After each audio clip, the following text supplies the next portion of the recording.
Everybody, this is Jay, and welcome to another podcast review.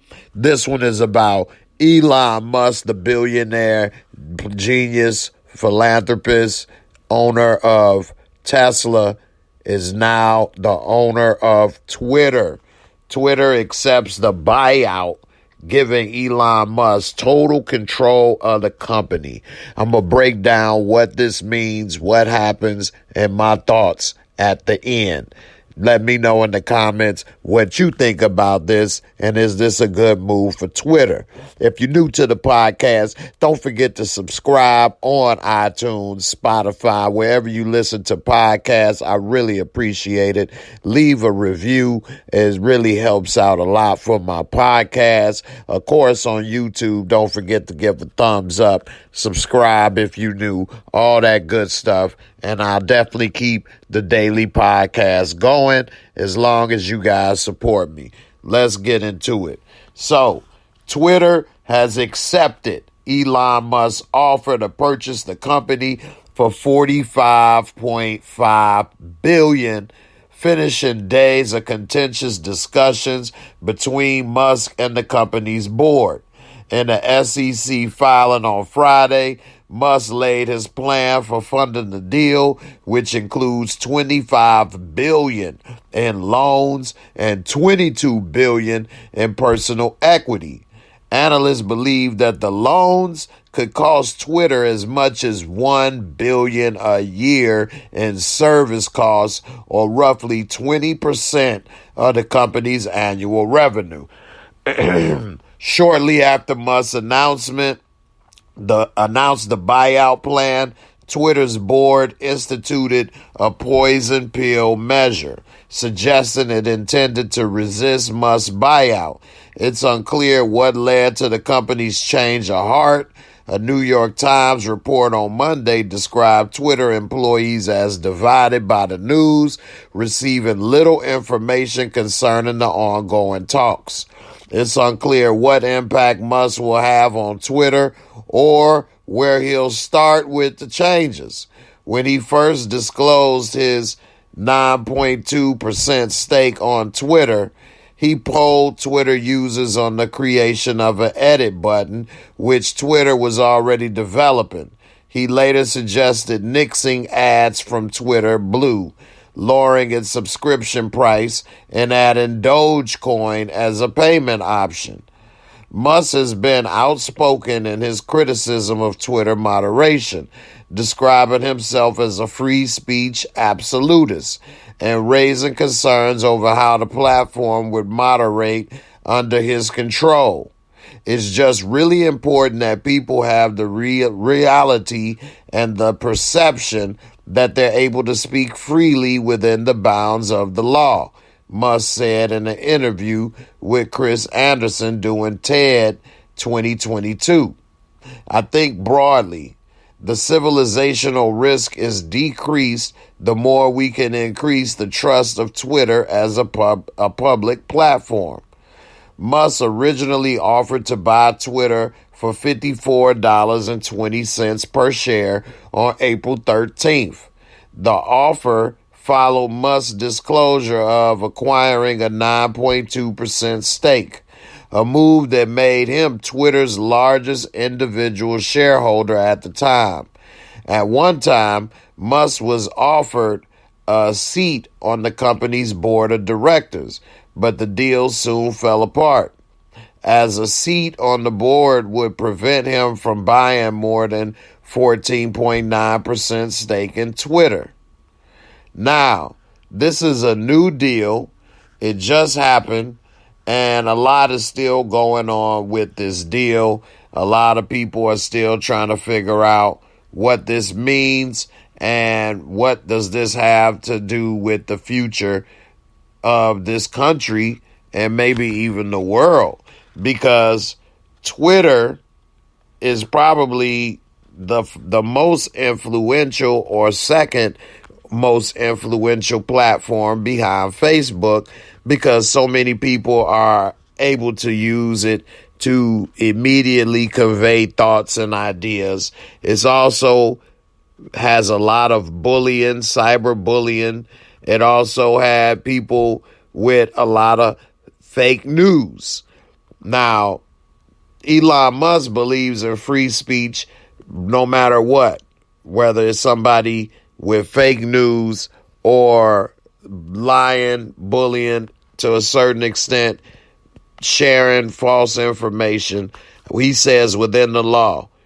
Now, he thinks that overall it would be more good than bad, and who knows what this may mean. Would he allow Donald Trump back on Twitter to promote a lot of his ideas and fake news? Is that good? Is that bad? Would he be upset and have the same rules against what Donald Trump used to create the January 6th riots? Or would he not look at it the same way? It's a lot to be said with that.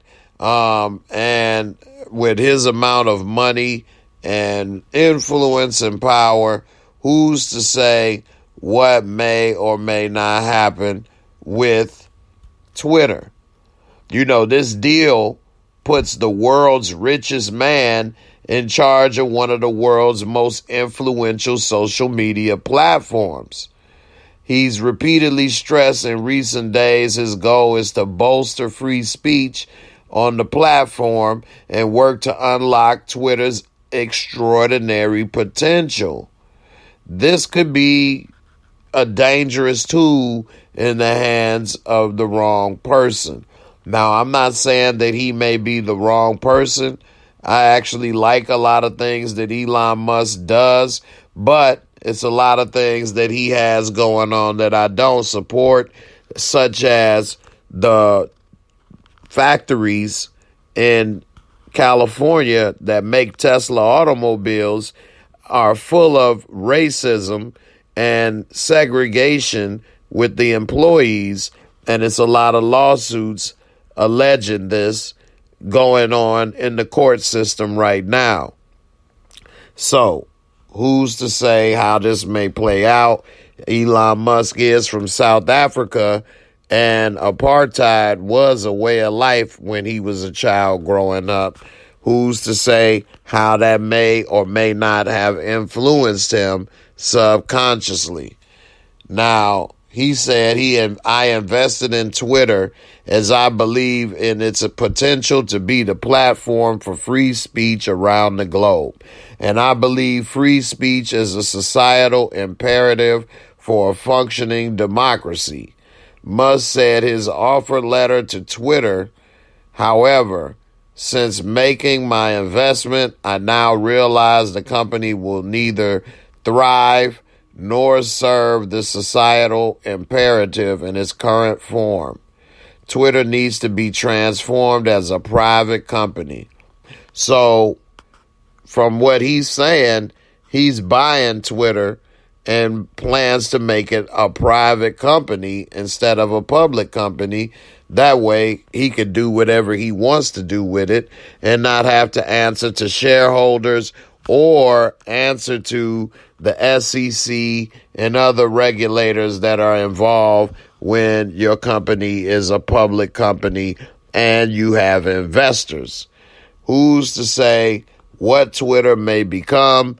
Will it change? Will it stay the same? Will it get worse? Because some people think that Twitter is already a bad place and that's why they don't use the platform. You guys let me know in the comments what you think.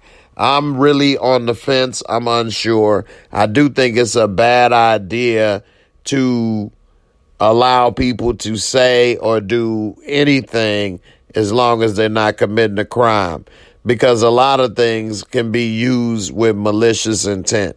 And it's a lot of people that want to do climate change deniers, all kind of things going on that they want to spread all kind of fake news and things. And it's for reasons they know better, but it's beneficial to them.